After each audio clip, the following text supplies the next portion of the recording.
Hey family, and welcome back to our channel, the Tay Marie and Baby channel. Yay! So you already know. Thank you, and welcome back to our channel. For those who are returning and for those who are new, we welcome you to become new subscribers. So please hit that subscribe button along with the bell button to be notified. Also, go ahead and hit a like for us. Give us a like, please. Thank you. All right, so today is day 20. Oh my goodness, if you have made it this far, congratulations. That is so awesome that you are sticking with this 31-day fertility prayer challenge. Thank you. This is awesome. 20 days. Can you believe it? That's amazing. 20 days of praying, 20 days of believing, 20 days of being closer to your blessing and miracle. So today we're going to read out of Genesis 30, verse 22. And I'm reading from the New Living Translation. So it says, "Then God remembers Rachel's plight and answered her prayers by enabling her to have children." All right. So in the book of Genesis, the first book of the Bible, Rachel was having some fertility issues. And she had been praying and wanting a child. And God remembered her and blessed her. It just goes to show that there are many women throughout the Bible. We all know Abraham and Sarah's testimony and their story about their infertility situation, but there are numerous women in Abraham's bloodline who suffered, well, I say Abraham bloodline, but you know what I mean.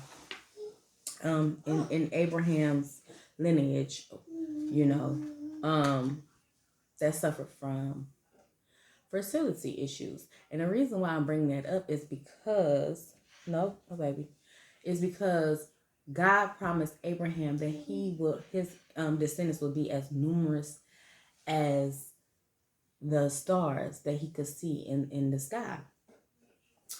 And it just amazes me every time I think about it, going through the fertility journey myself. Isn't it amazing how we have our plans, right? And we think that they should work out in a certain way. And God gives you the ending of a thing. He gives you a visual or how something will end, but he don't give you the in-between of how you're going to get there. And so I can imagine Abraham's faith being very, very strong, of him believing and knowing that God is real and that God will definitely allow his descendants and his inheritance, his heirs to be numerous. However, I can also imagine him not knowing and realizing how hard it was going to be to get there. Because my understanding, his daughter-in-laws, not only his wife, but his daughter-in-laws suffered from infertility. Even some of them to the point, stank a bucket? Okay. Even some of them to the point of secondary fertility. So I just wanted to say that, you know, it's amazing how, like I said, God can give you the visualization or a word that, you're going to have this and that, or you're going to be in this place, or you can have a dream, or you can even have a desire to be at a place, or God give you a vision or whatever. But you don't see the in between. You don't see the struggles with the marriage. You don't see that you're going to have fertility issues, or maybe the first time it was easy for you and now you want to have another child. So your first child won't be the only child, and you don't see that it's hard. You didn't know that you were going to get that divorce. You didn't know that you was going to, like I said, suffer from infertility. You just didn't know those things. But if God places it in you, even with the storms and the trials, you are going to get there. It might be difficult. It might be prolonged. The route may not be the ideal pathway that you thought that you was going to take in order to get to the destination. However, how many of you know that there are more than one way to get to a destination? And one way may be long, one way may be shorter, but it does not mean that it is the wrong way, as long as you get to your destination and your journey into your promised land. So I just wanted to leave that nugget. I know that it kind of I went around a lot of things, but the scripture does say, God remembered Rachel's plight and answered her prayers by enabling her to have children. I just say that because, like I said, it's just amazing how certain things in our lives can be so easy and other things can be difficult for us to achieve.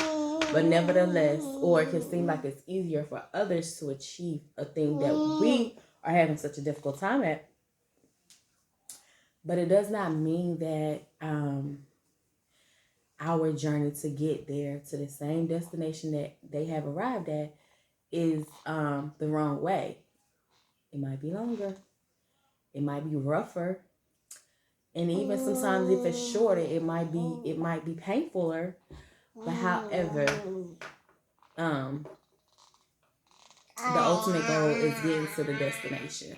So I said that, and I hope that blesses you to know that, it might have not been as smoothly as you have thought.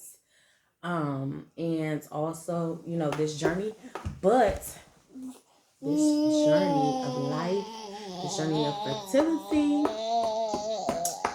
but I believe that you're on the right track now. Look at you. You made it to day 20 of a fertility prayer challenge. That is awesome. You have committed yourself for 20 whole days to believe. Okay, yes, it is 31. But you have committed yourself up until this point to believe in God for something so amazing. So pat yourself on the back. You can make it through anything. Be blessed.